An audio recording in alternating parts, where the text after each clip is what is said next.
Update sa ating binibentang bigas. Birthday nga po ngayon ni Jowa, September 8 at kahapon pa nga po itong aking mga video. Siyempre pag Saturday ay kailangan talaga natin mag-grocery. Tapos ito na nga yung ginagawa natin araw-araw, ang mag-refill. Ang mahal na ng RH ngayon, kumarites, no? At ang laki talaga ng tinaas. Pero tingnan nyo naman at meron pa nga rin pong bumibili. Pag Sabado talaga ay suki nga natin ang mga tatay. Buti na lang talaga at walang bisyo si Jowa, kaya naman hindi nga rin po nagagalaw itong puhunan ng alak at saka sigarilyo. Ito at nag-refill din nga po ako dito at 2 beses nga po ako mag-refill dito sa loob ng 1 linggo. Kung dati ay takot tayo sa manginginom, ngayon ay kaibigan na nga natin sila. Char. Mas maganda nga po yung ginawa ko na nakadikit nga po sila sa ganito, kumarites, itong mga juice pati nga po yung Nor, dahil nakikita ko nga po kung ano nga po yung wala na. O diba, at punong-puno na naman nga ito, kumarites. Update nga po sa aming bigas, ayan, at kaunti na nga lang po yung laman at kailangan na naman nga po naming bumili. Kailangan nga rin po gumawa ng kalahating kilo dahil meron nga rin po talagang naghahanap ng kalahati lang. Namalengke na nga po ako at nag-grocery pagkapasok nga ni Jowa sa kanyang trabaho na panggabi. Na lang talaga at tinulungan nga ako ng lolo ko nang magbuhat nga po nitong karton dahil mabigat nga po ito. Meron nga po itong kasamang mga dilata. May bago na po pala ngayon na chili mansi na beef at saka chicken. Kaya binigyan ko nga si Sia ng 2 dahil siya nga daw po ay magluluto para matikman nga po yung lasa. Kung kayo nga ay naghahanap ng noodles na maanghang, abay ito na nga po yung bilhin nyo dahil talagang maanghang siya. May kumuha nga po sa akin dyan at nilista ko na muna dahil yun nga po ay babayaran sa Friday. Matanong ko lang kayo, kumarites, kung kayo ba ay nagsasawa na sa paulit-ulit ng ginagawa nyo sa inyong tindahan. Ako nga po kahit paulit-ulit itong aking ginagawa ay hindi talaga ako nagsasawa at ako nga po ay nag-i-enjoy. Gustong gusto ko kasi nga po nakikita yung tindahan ko na marami nga pong laman. Abay kahit araw-araw ko itong gawin ay okay lang. Bumili nga rin po ako ng mga sukal na naman dahil nung nakaraan nga po ay kaunti na lang yung mga natira. Ayan, Milo at Nescafe stick ay nagdagdag na nga rin po ako dito dahil wala na. Nagdagdag na nga rin po ako ng mga cup noodles dahil kaunti na nga lang po yung laman. At dahil meron nga po ako nakita na downy na mayroon na namang libre ay kumuha na nga po ako ng 2. Ito lang kasi yung wala sa aking downy, kaya naman ito lang yung binili ko. Siyempre pag nag-grocery tayo ay kailangan talaga natin i-check lagi ang resibo. Lalagay na nga rin po ako ng price tag doon sa mga dilata dahil yun nga po talaga yung madalas na makalimutan. O diba, at paulit-ulit nga na check yung aking ginawa. Lagi ko nga pong sinasabi pag tuwing sumasahod nga si Jowa ay lagi nga akong nagdadagdag dito sa aming munting tindahan. Sa ngayon nga po ay bumibili na nga rin po ako ng sarili naming stock para hindi nga po kami bawas ng bawas dito.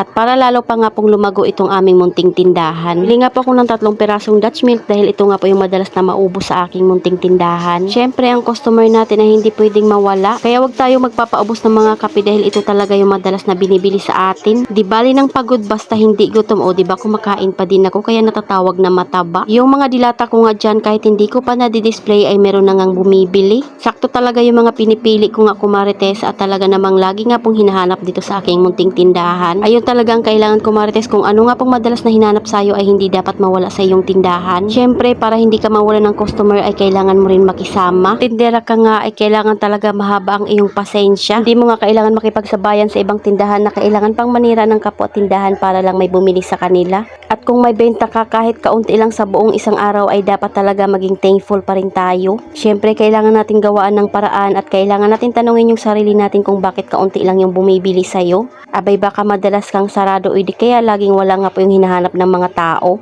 Kaya minsan ay dadaanan ka na lang talaga. O di kaya pag bumibili sila ay matagal ka ngang lumabas para bigay nga po yung kanilang mga binibili. Kung ako, marites, pag nakikita ko ngang 2 na silang bumibili ay talaga namang binibilisan ko lalo yung aking kilos. Maliban na nga lang pag-utang, char. Siyempre unahin natin lagi yung bumibili. Kaya alam na talaga ng Kuya Sian ko at saka ni Jowa na pag mayroon nga pong nakapila na ay talagang tatanungin na nila kahit doon sa pintuan. Siyempre pag naboring yan, kumarites, abay pwedeng lumayas iyan, lumipat sa ibang tindahan. Kaya hanggat maaari bilisan talaga natin yung ating kilo sa pagbibigay ng kanilang mga binibili. Card lang kaya ko ibigay.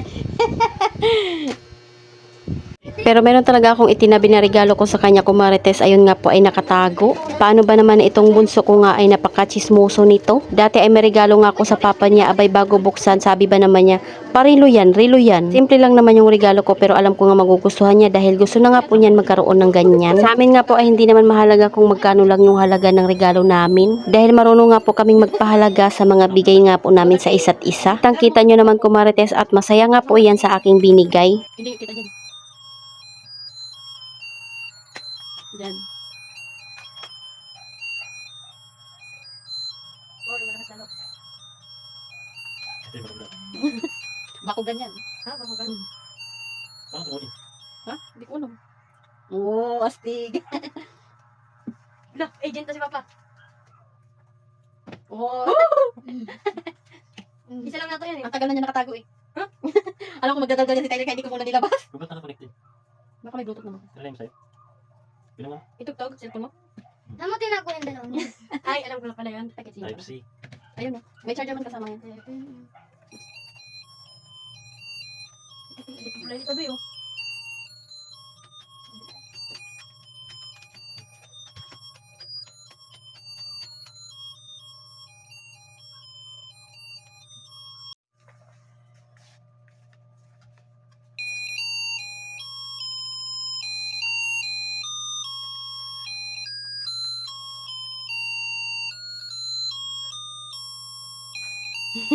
Lakas ang turog dito ba? Oh. Hindi naman yan mumurahin eh. Kung kagaya sa akin, mura Kaya lang. yung mahina kasi yung gusto bumili ng ano yung malakas.